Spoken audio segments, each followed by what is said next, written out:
the turn of the 20th century, America's gayest, most exciting music was called ragtime. It turned the energy and will of America into a national folk expression.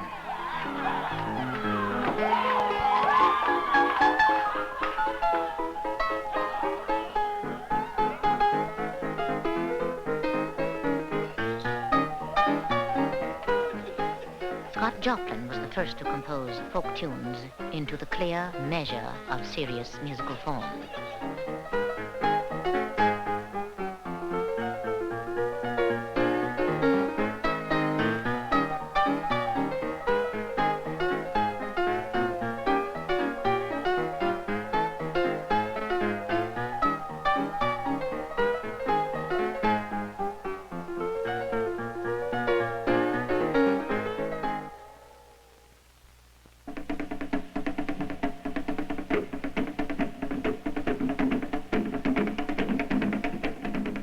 African music was highly sophisticated in its use of polyrhythms.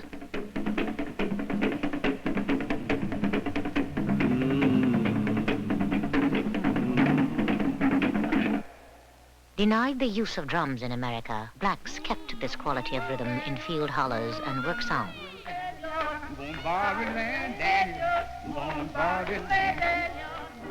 For the world and for you and for me.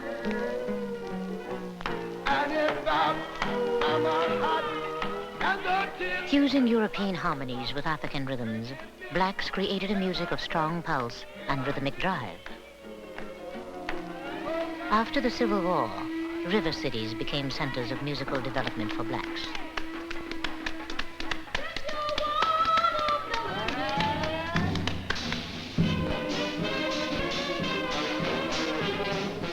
Riverboats brought mobility, enabling blacks to move onto the stage in early minstrel shows.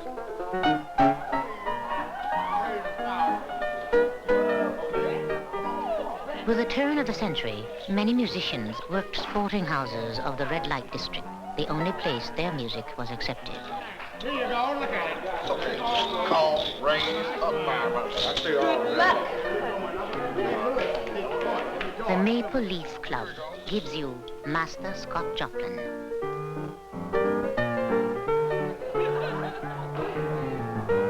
Oh man, there goes the rent.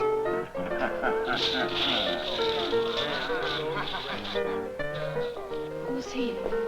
Oh, that cat's a music publisher. John Stark was a local music publisher. He dropped by the club to hear Joplin play the new form of music, the rag.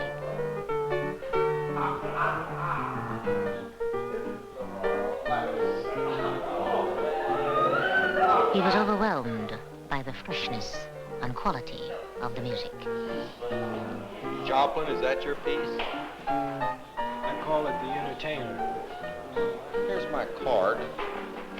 Why don't you drop by my office The next tomorrow? day, Joplin and a small friend stopped by John Stark's office to play a new composition, the Maple Leaf Rag.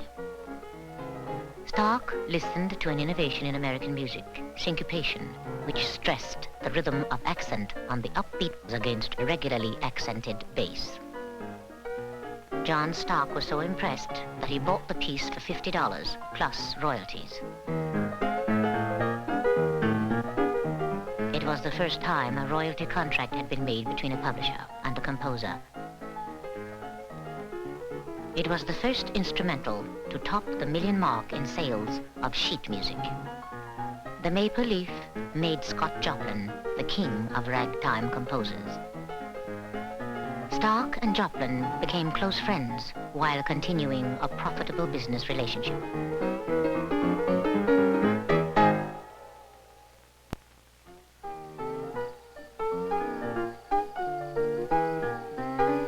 Joplin lived in the Midwest Railroad Center of Sedalia, Missouri. Young Scott enjoyed an intensely musical home life, taking up piano at age 7. By 11, a local German piano teacher offered him free instruction. Tutored in the classics in his youth, Joplin studied composition and harmony at Smith College. Joplin's father was an ex-slave from North Carolina. His mother was born in Kentucky. All right, Captain, one line back. Oh, right there. Get the big ball. Joplin left home at 14, working as an itinerant pianist throughout Texas, Louisiana, and the Mississippi and Ohio River valleys, where folk ragtime was being born.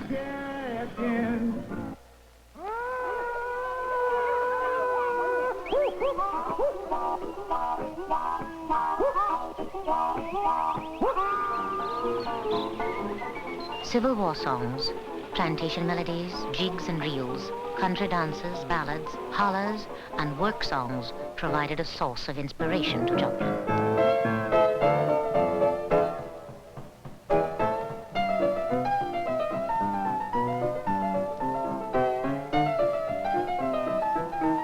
The Cakewalk, the flamboyant dance, was a takeoff on the high manners of the white folks in the plantation estates.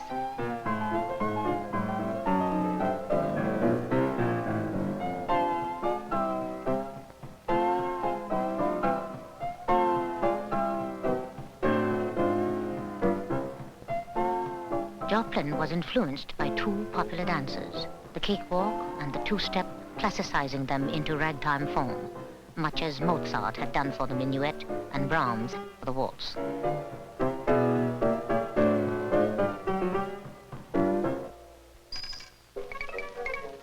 In 1896, the cakewalk leapt into the national spotlight and was adopted by fashionable white society. Riding in on the cakewalk, ragtime was an overnight national sensation, creating that period of American culture called the Gay 90s.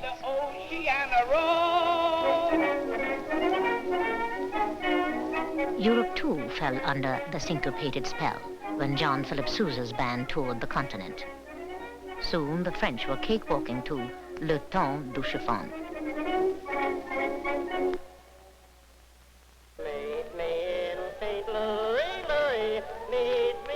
The World's Fair of 1904 was held in St. Louis.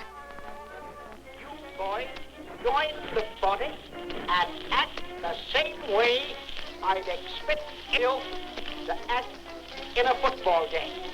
Don't flinch, don't foul, and hit the line hard.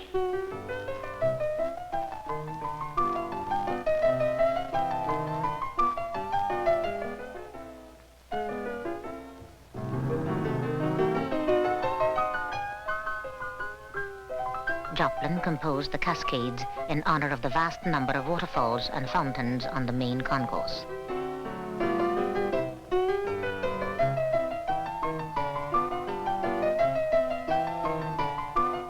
Segregated and far from the concourse with his people, Joplin realized theirs was a far different story. He had a vision: to tell the story of his people and expand ragtime into a more serious musical form, opera. Meanwhile, Stark had opened a successful new office in St. Louis. Joplin told him of his idea.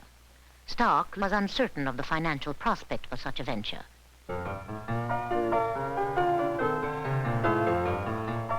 In 1907, Joplin followed Stark to New York. Joplin now began a drive for ragtime classicism. His royalty arrangements allowed him to establish a new life, teaching and composing at home with his wife, Lottie. Joplin composed an opera to Manisha. The theme he envisioned lifted the American blacks to enlightenment through education.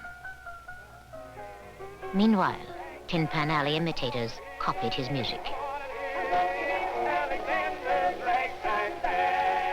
Competition became stiff as publishers, including Stark, were no longer willing to give royalties. In 1909, Joplin and Stark had a falling out. Stark saw no market for Joplin's new opera. John, I never thought you'd turn against me.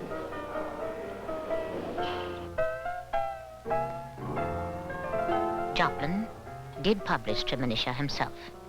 He spent all of his money staging a rehearsal for potential backers, but they were not ready for it. Blacks could not relate to the opera form, and the whites could not identify with the story message.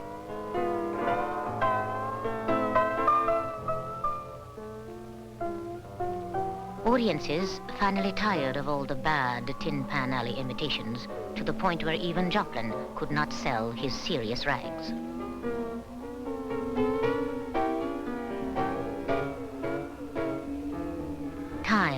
Prince Joplin. He was to die at 48 from advanced stages of a disease contracted in his youth.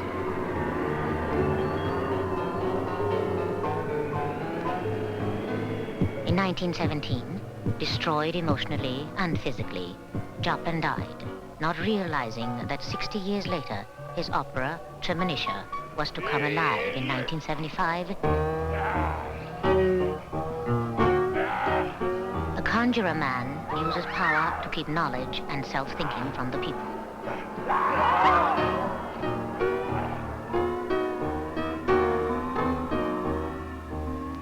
Manisha, Joplin's heroine, banishes evil and superstition through an education bringing enlightenment to all.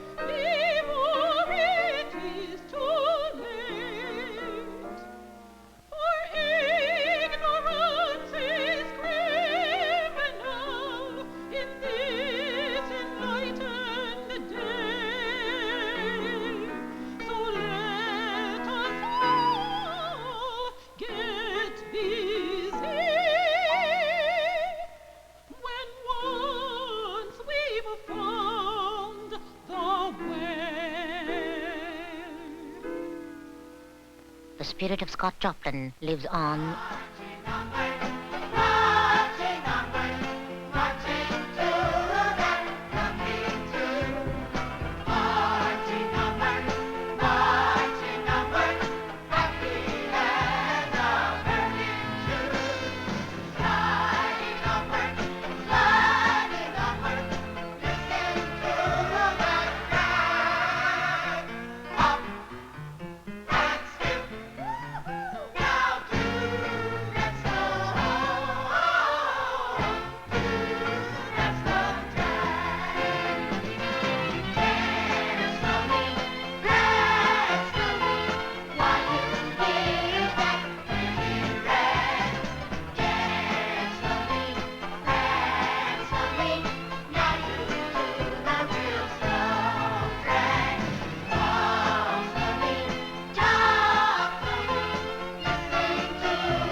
Growing recognition of black cultural contribution to our country has renewed interest in the history of ragtime and its greatest genius, Scott Joplin.